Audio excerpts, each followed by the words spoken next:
Bank robbery.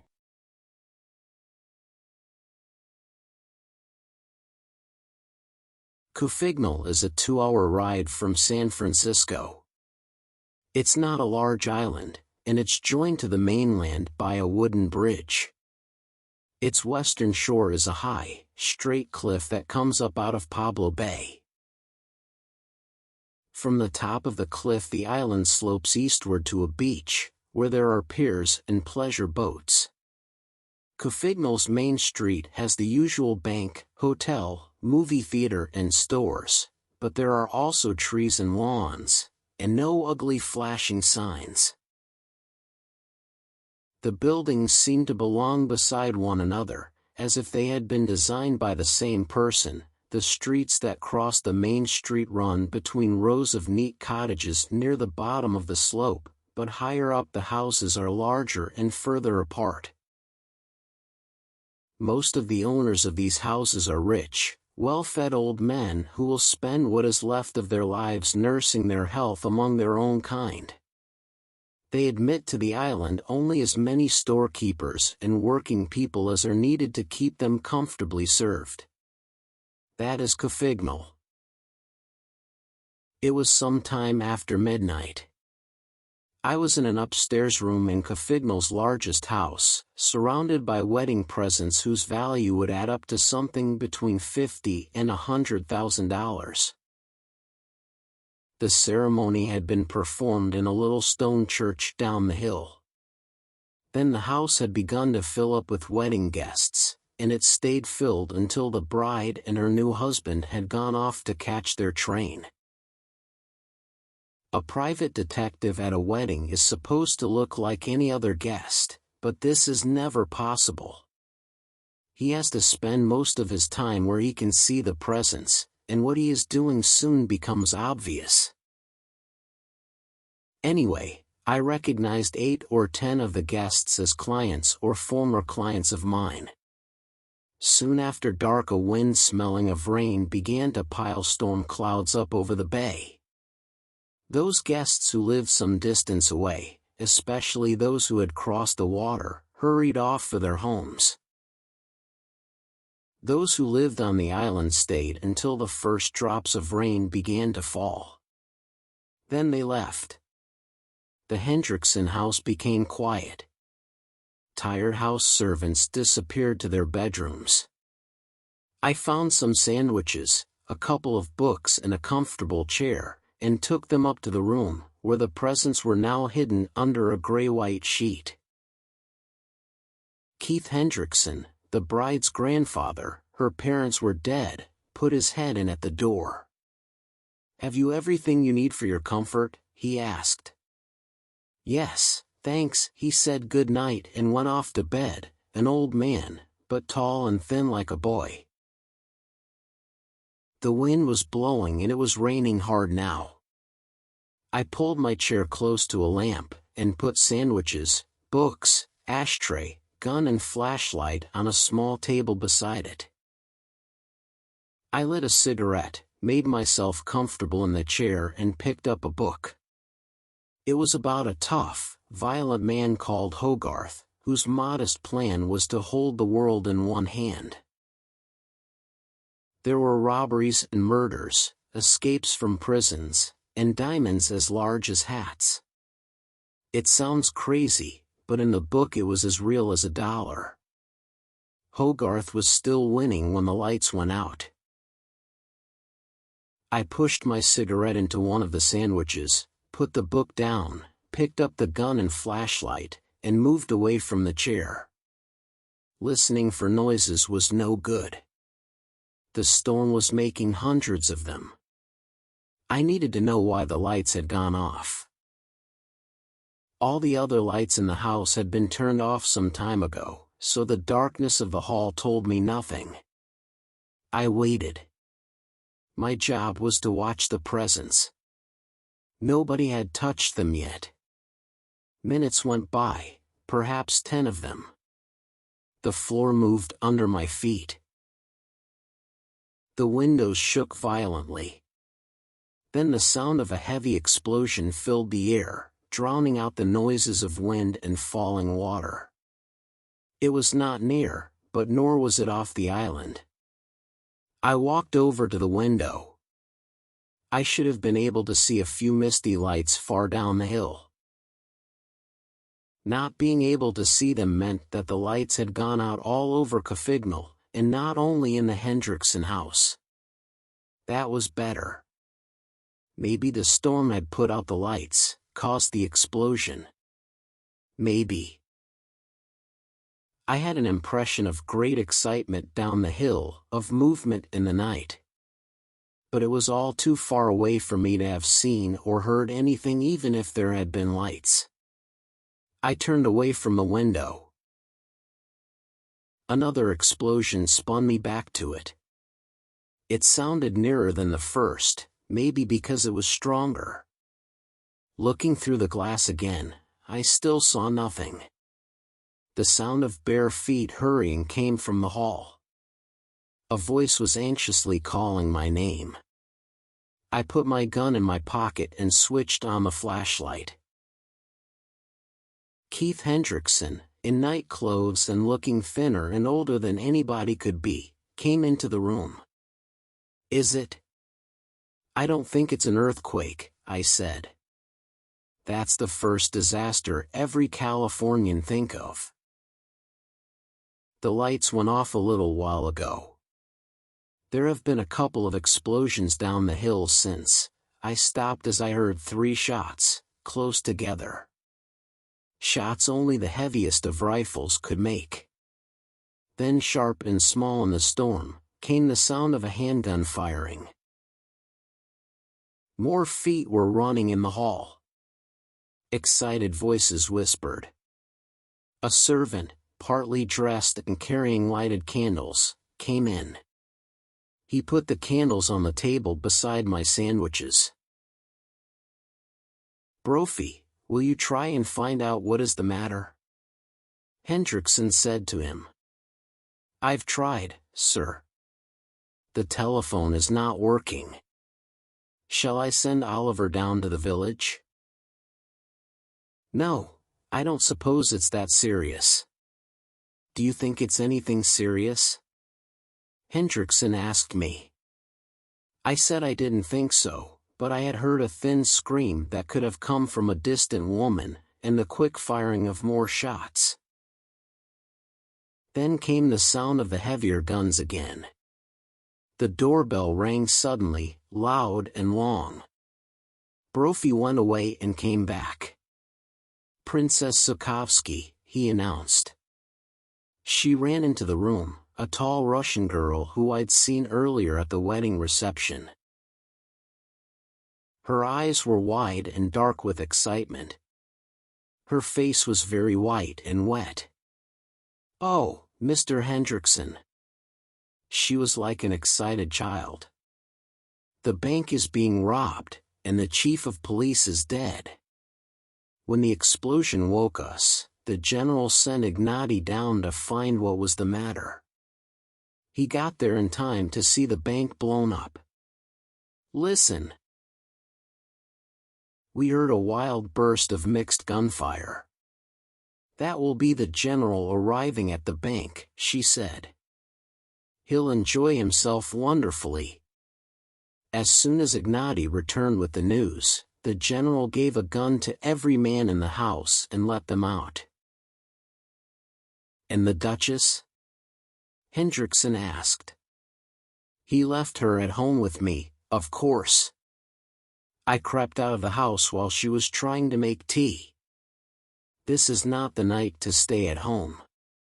Hendrickson looked at me. I said nothing.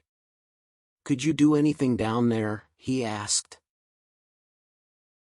"Maybe, but," I nodded at the presents. "Oh, those," the old man said. "I'm as interested in the bankers in them.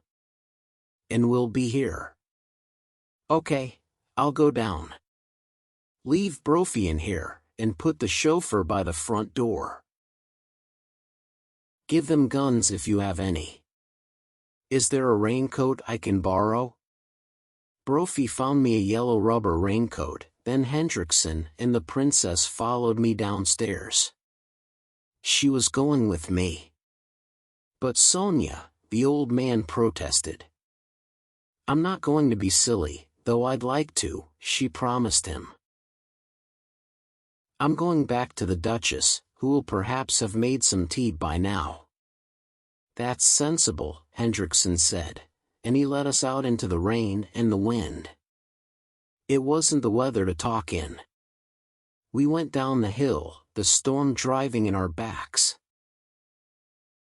At the first break in the trees I stopped, nodding towards the black shape of a house. That is her laugh stopped me.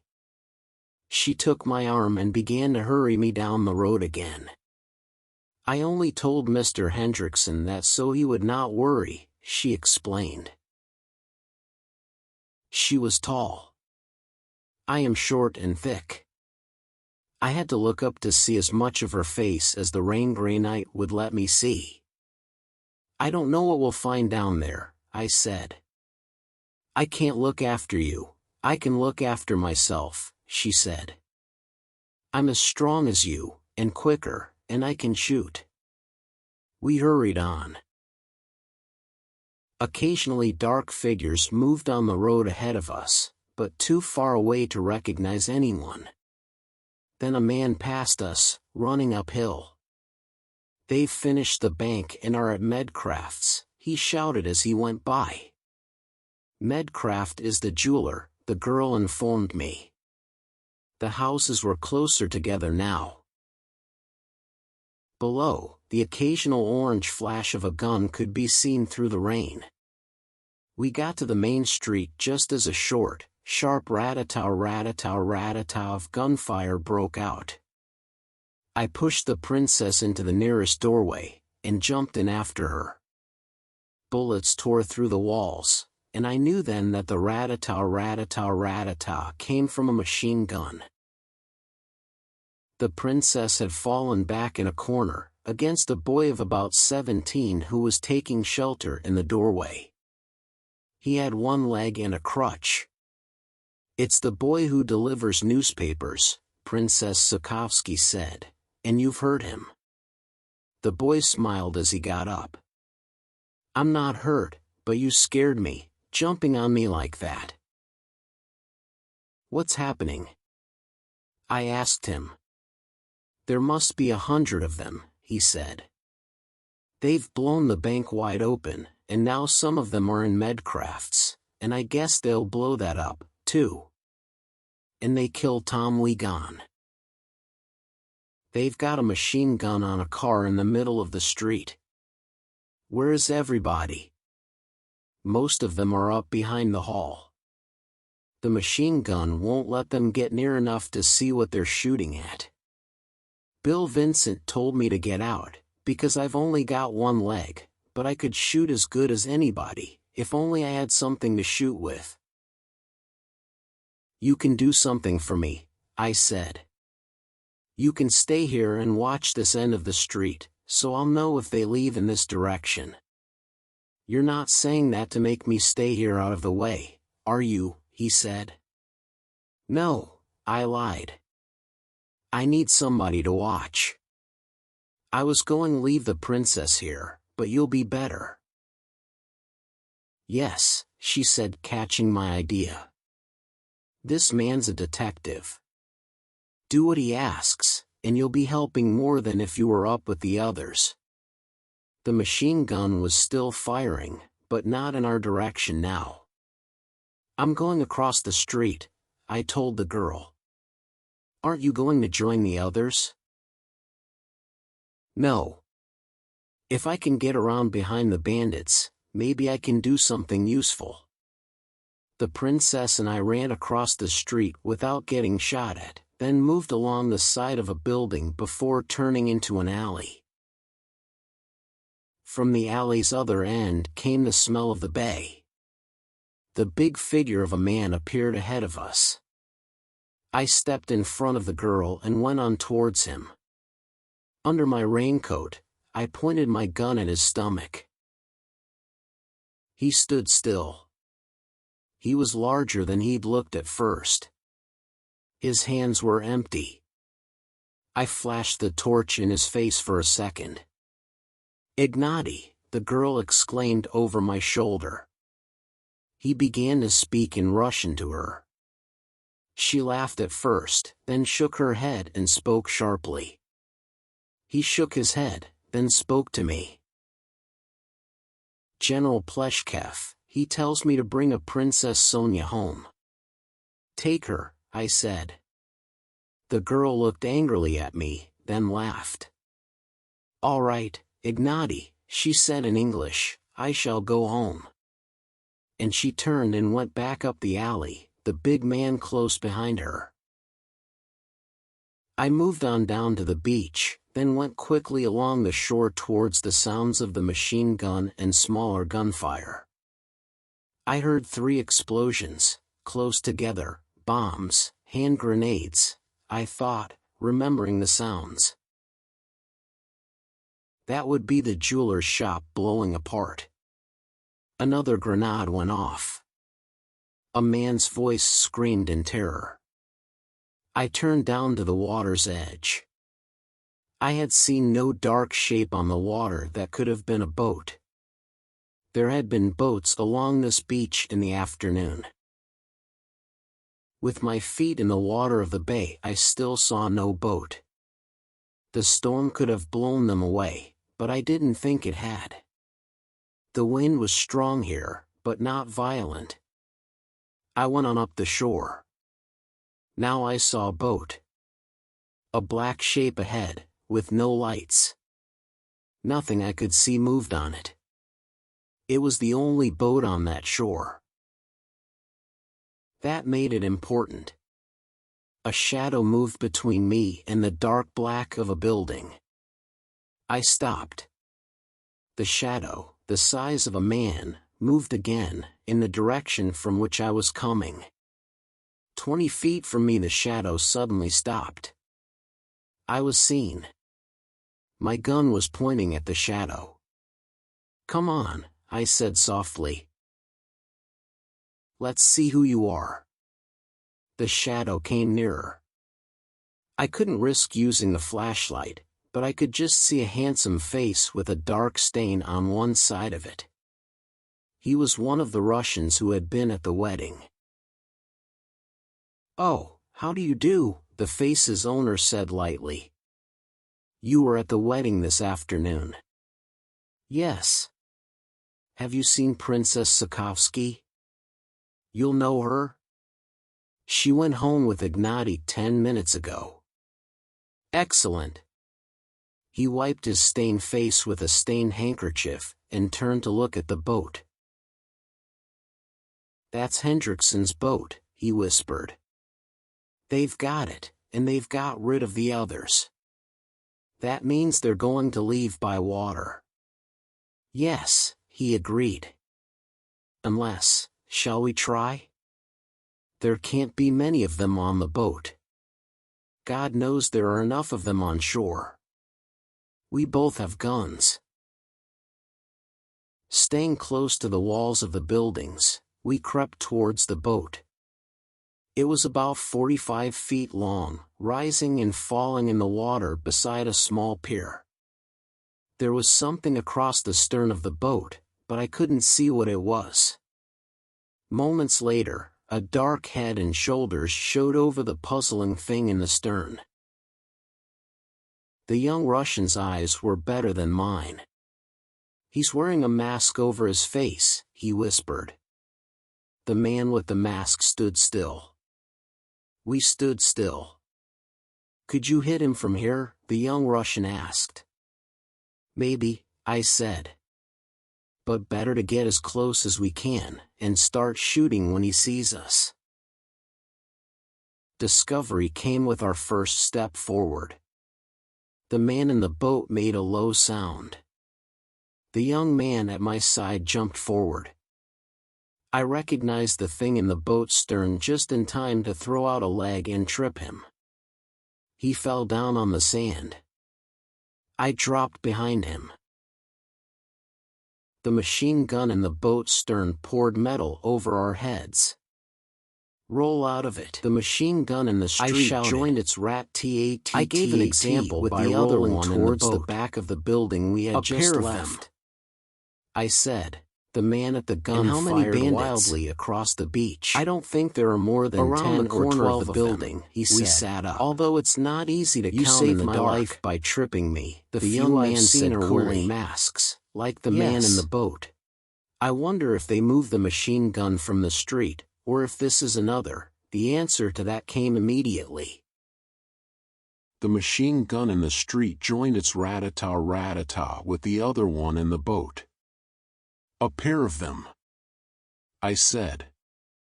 And how many bandits? I don't think there are more than 10 or 12 of them, he said, although it's not easy to count in the dark. The few I've seen are wearing masks, like the man in the boat. We attacked them while they were robbing the bank, but they had a machine gun on a car and we couldn't compete with that. Where are the islanders now? Hiding, I expect, unless General Pleshkev has succeeded in getting them together again. Suppose you stay here and watch the boat, I suggested. I'll see what's happening further up, and if I can get a few good men together I'll try to get on the boat again, probably from the other side. You'll probably find most of the islanders up behind the church, he said. I moved off towards the main street where I stopped to look around before crossing it. Everything was quiet. The only man I could see was lying face down on the ground near me. I crawled to his side on my hands and knees and looked at him. He was dead. I jumped up and ran to the other side of the street. Nothing tried to stop me. In a doorway, flat against a wall, I looked out carefully. The wind had stopped, and the rain was now a steady downpour of small drops. Kofignal's main street was empty. I walked quickly towards the bank.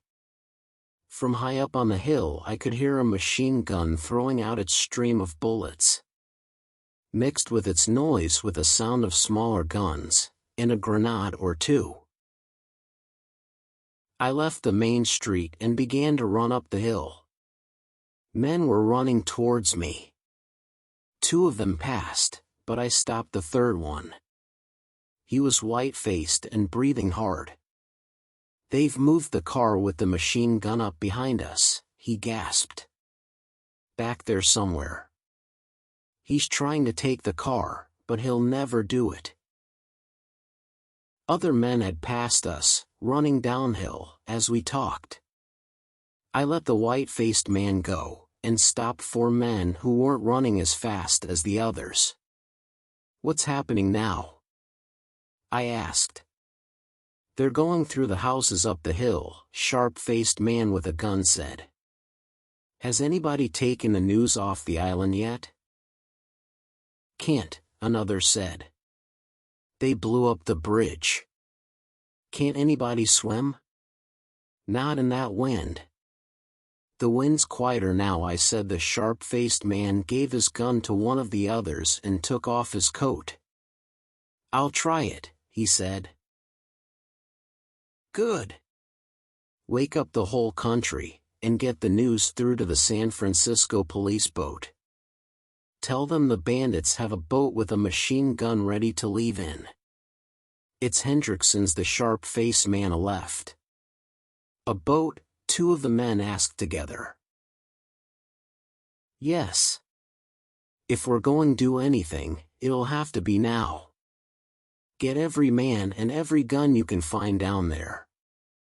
Shoot at the boat from the roofs if you can. When the bandits' car comes down, shoot into it. You'll do better from the buildings than from the street. 100 yards further on, what was left of the general's men came out of the night, running downhill, with bullets flying after them. I got off the road into soft wet grass, and continued my uphill journey. The machine gun on the hill was silent. The one in the boat was still at work. The one ahead started again, firing too high to hit anything near. It was helping its partner below, shooting into the main street. Before I could get closer, it had stopped. I heard the car moving towards me. Rolling into the trees, I lay there. I had 6 bullets. When I saw wheels on the road, I emptied my gun, firing it low. The car went on. I jumped out of my hiding place. The car was suddenly gone from the empty road. There was a loud crash.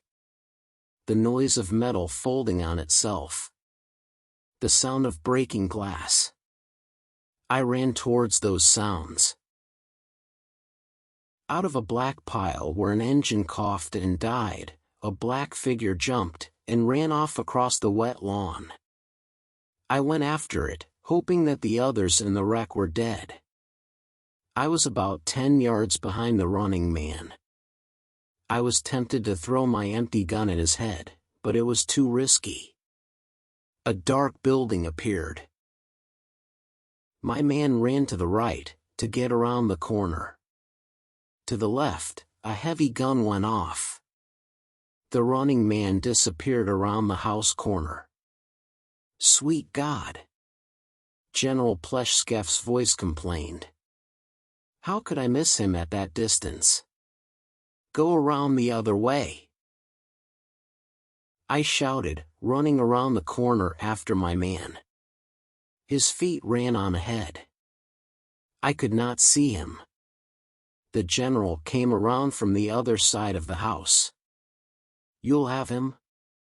No, in front of us was a stone-faced bank, on top of which was a path. On either side of us were high and solid bushes. A pale triangle showed on the path above, a triangle that could have been a bit of shirt above the opening of a jacket. Stay here and talk. I whispered to the general, and crept forward. He must have gone the other way, the general said, as if I were standing beside him.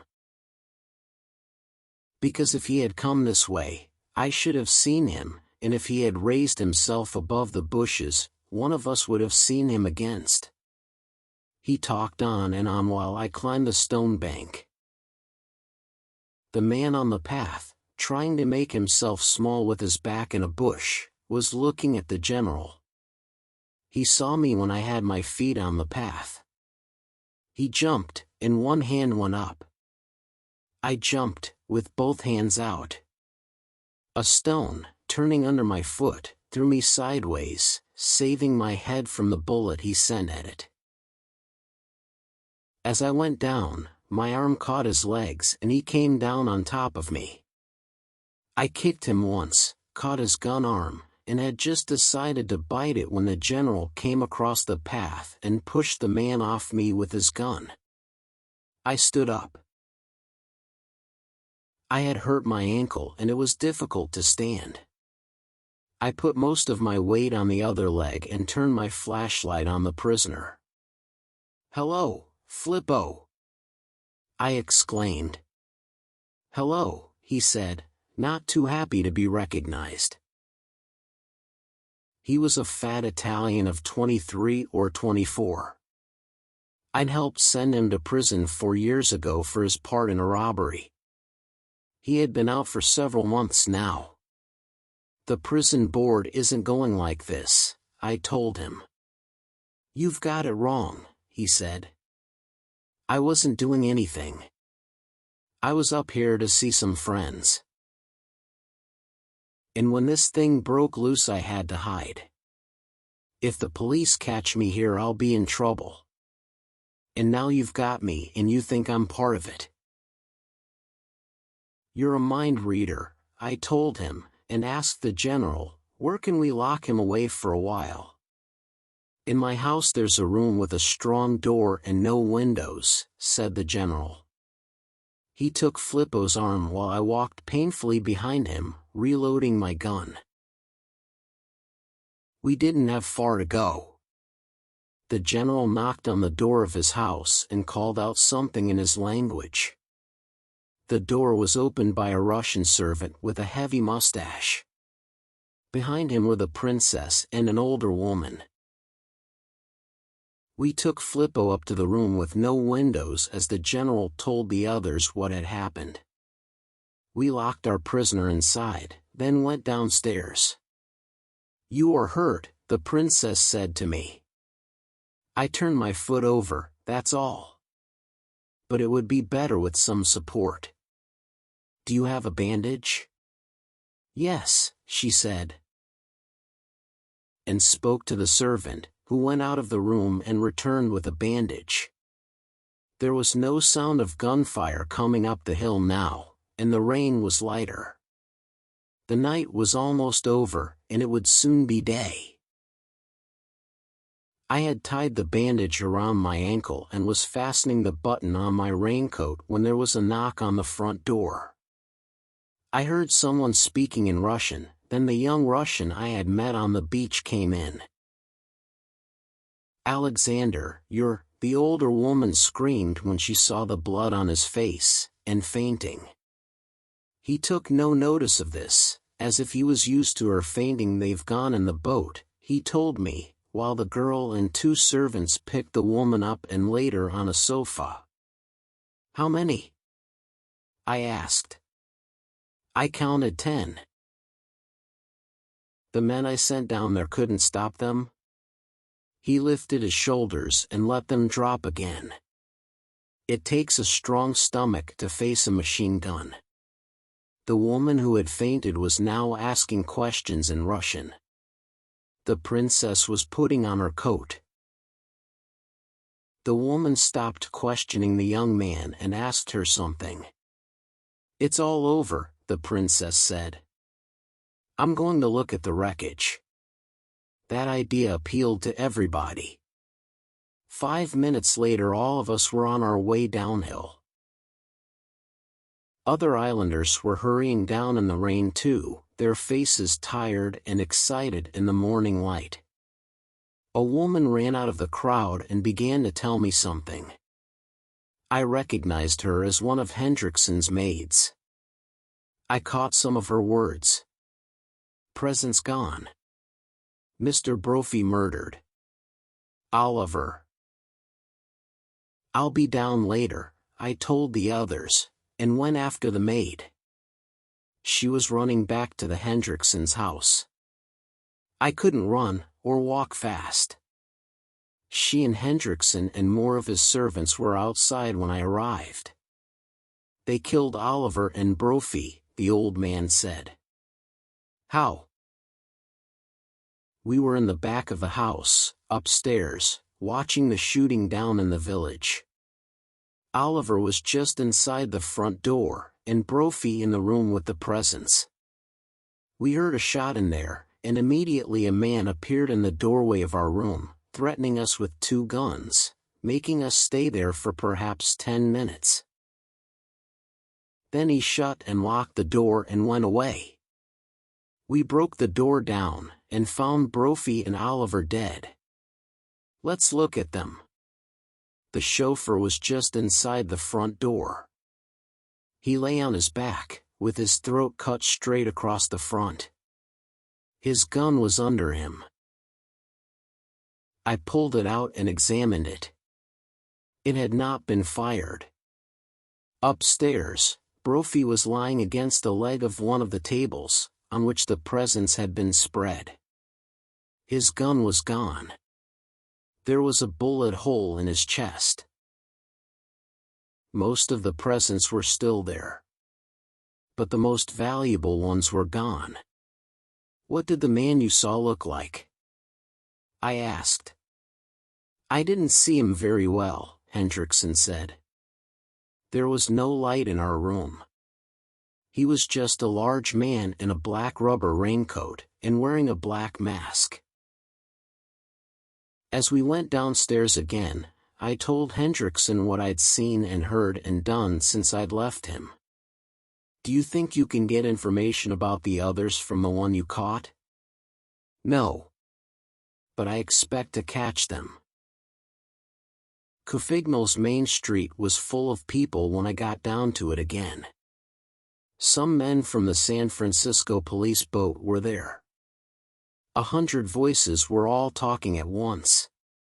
The bank had been completely wrecked, and so had the jeweler's shop. 2 doctors were helping the injured villagers. I recognized a familiar face under a uniform hat, Sergeant Roche of the Harbor Police, and pushed through the crowd to him. "What do you know?" he asked as we shook hands. "Everything." "Who ever heard of a private detective who didn't?" he joked as I led him out of the crowd. "Did your people see an empty boat out in the bay?" I asked when we were away from audiences. "Empty boats have been floating around the bay all night," he said. "I hadn't thought of that." "Where's your boat now?" "Out trying to catch the bandits. I stayed with a couple of men to help here." "You're in luck," I told him. "See the old man across the street with the black beard?" General Pleshchev stood there, with the woman who had fainted, the young Russian whose bloody face had made her faint, and a pale, fat man of 40-something who had been with them at the wedding. Near them stood Ignati, 2 men servants I'd seen at the house, and another who was obviously one of them. "Yes, I see your man with the beard," said Roche. "Well, he's one of the people you want. And so are the woman and the 2 men with him. And those 4 Russians standing to the left are more of them. There's another missing, but I'll take care of that one. Pass the information to your chief, and you can catch them before they get a chance to fight back. They think they're safe, are you sure?" "I'm sure." I began to move through the crowd to the other side of the street. The princess didn't seem to be among those present. My idea was that, next to the general, she was the most important member of the gang. If she was at the house, and she did not suspect anything, I guess she'd not give me too much of a fight. Walking was hell. The pain from my ankle went straight up my leg, like a knife. "None of them came down that way," a voice said. The newspaper boy with one leg was standing by my elbow. I greeted him as if he was my paycheck. "Come with me," I said, taking his arm.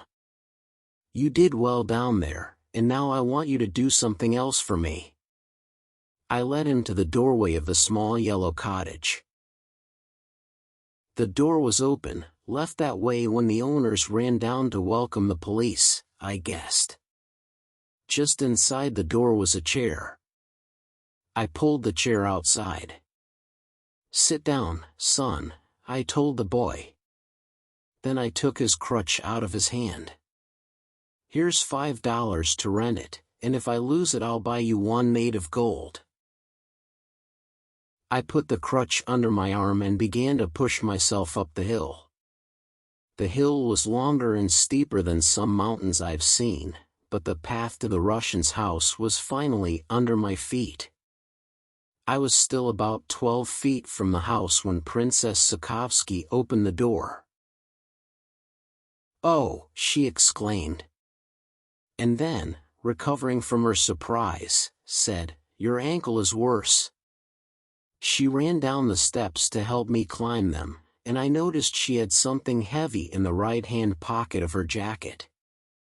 With one hand under my elbow, she helped me into the house. Why, I wondered, had she come back to the house after starting to go down with the others? She put me in a soft leather chair.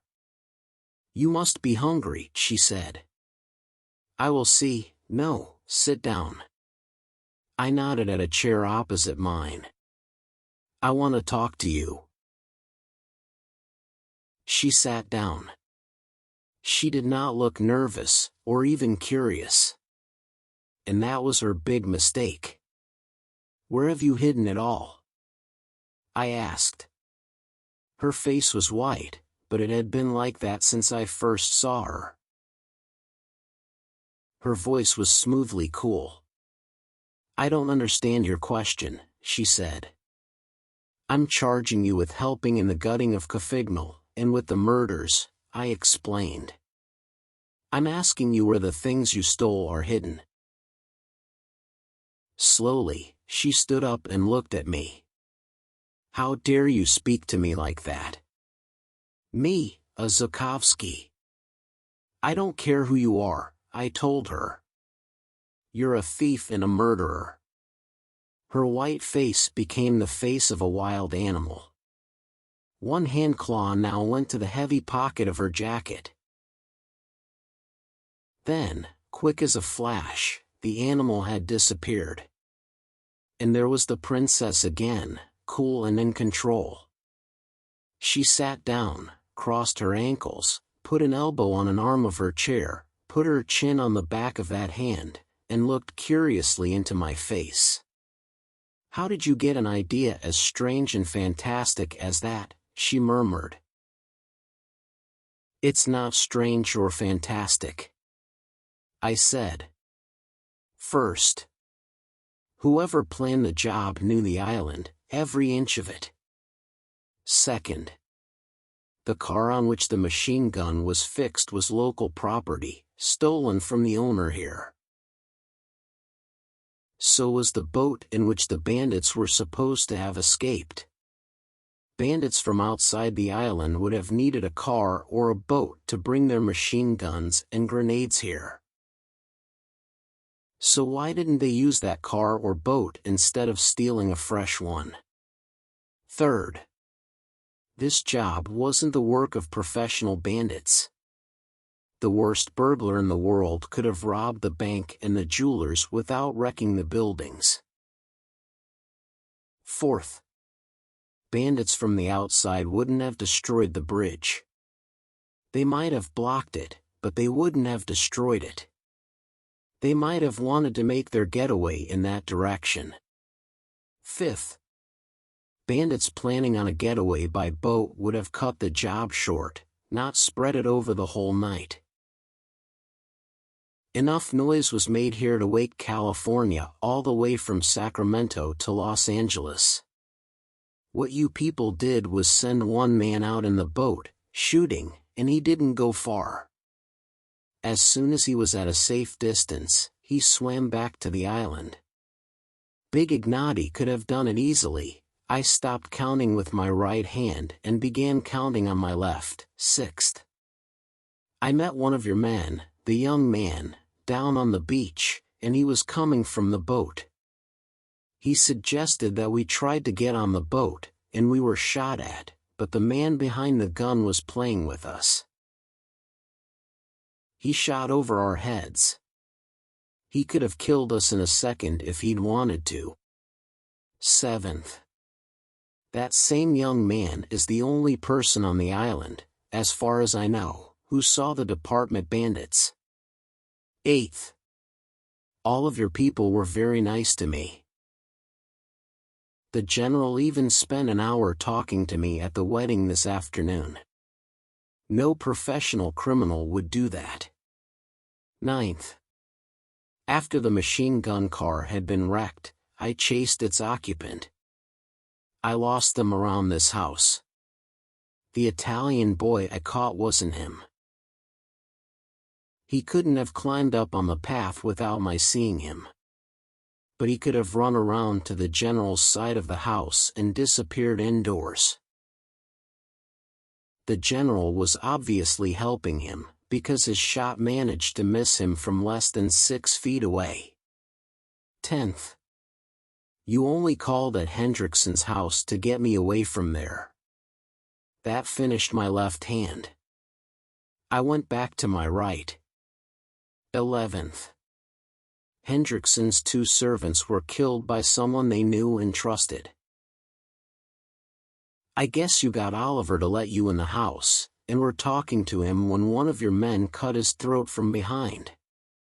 Then you went upstairs and shot the unsuspecting Brophy yourself. 12th. But that ought to be enough. I'm getting a sore throat from listing them. She took her chin off her hand, took a cigarette out of a thin black case, and held it in her mouth while I put a match to the end of it. She took a long pull at it and blew the smoke down at her knees. "That would be enough," she said.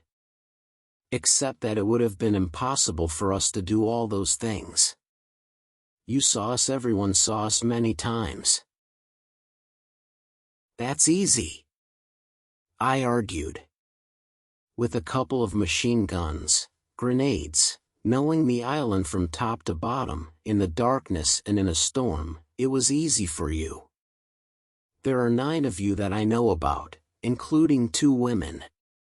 Any 5 of you could have done the work, once it was started, while the others appeared here and they're providing alibis. Everywhere I went, there was one of you.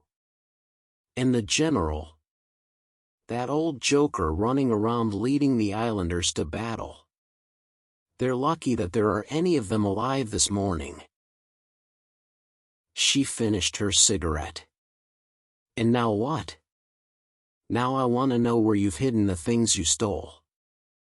I was surprised by how ready she was to answer. "Under the garage.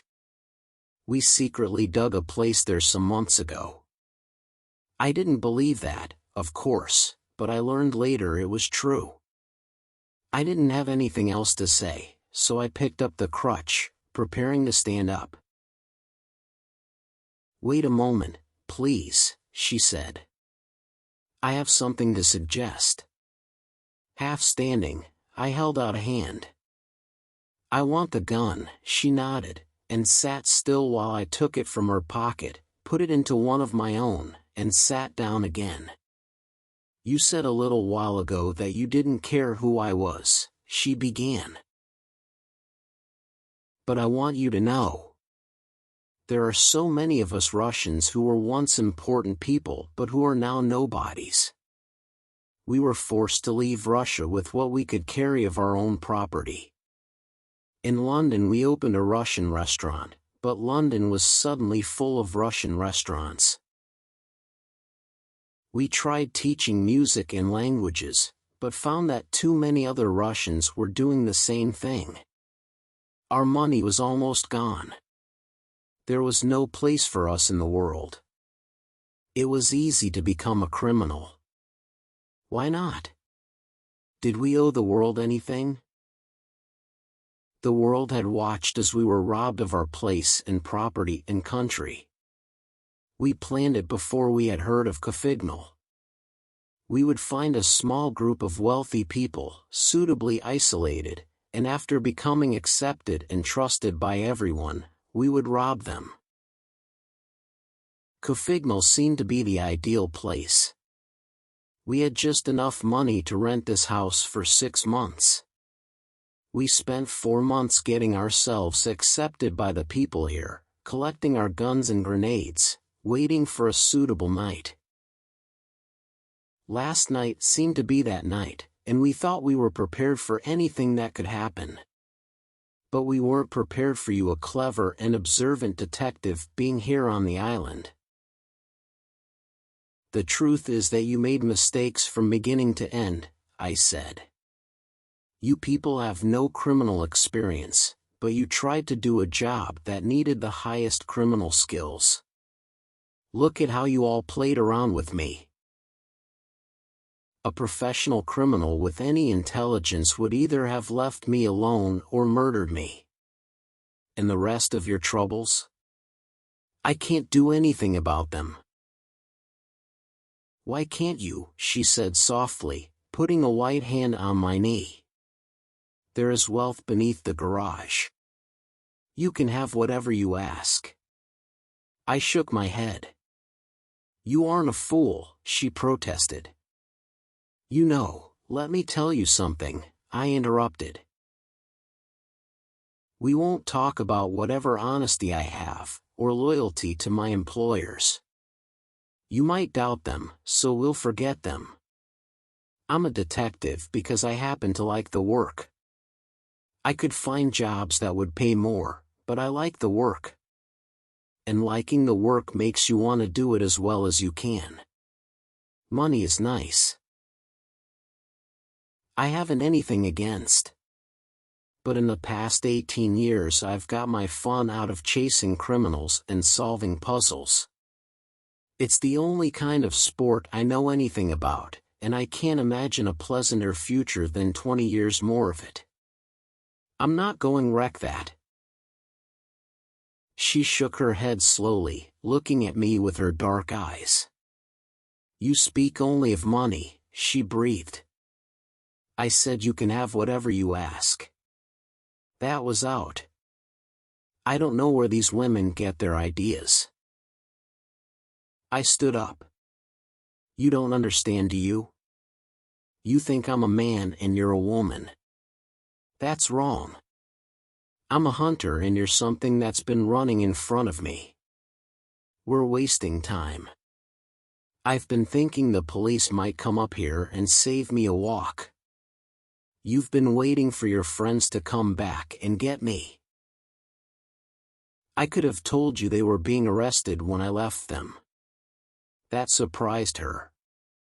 She stood up, fell back a step, and put a hand on her chair. She said something I didn't understand. Something Russian, I thought, but the next moment I knew it had been Italian. Put your hands up, it was Flippo's voice. He stood in the doorway, holding a gun. I raised my hands as high as I could without dropping my crutch. So this was why she'd come back to the house. If she freed the Italian, we would have no reason for suspecting that he hadn't been one of the criminals. And so we would look for the bandits among his friends.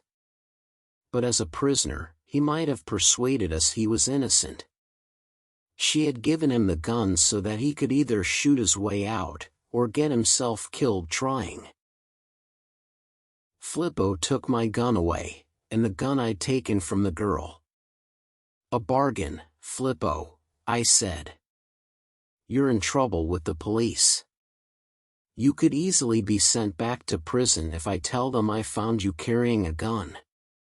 But I know you weren't part of this job. I think you were up here on a smaller one of your own. But I can't prove that, and I don't want to. Walk out of here alone and I'll forget I saw you. Flippo thought about this. The princess moved nearer to him. You heard what I offered him, she said. Well, I make this offer to you, if you will kill him. Then she said something hot and heavy in Italian. He listened, breathing harder. Well, she said. He was young and she was beautiful. His answer wasn't hard to guess. But not to kill him, he said in English. We'll lock him up in the room I was in.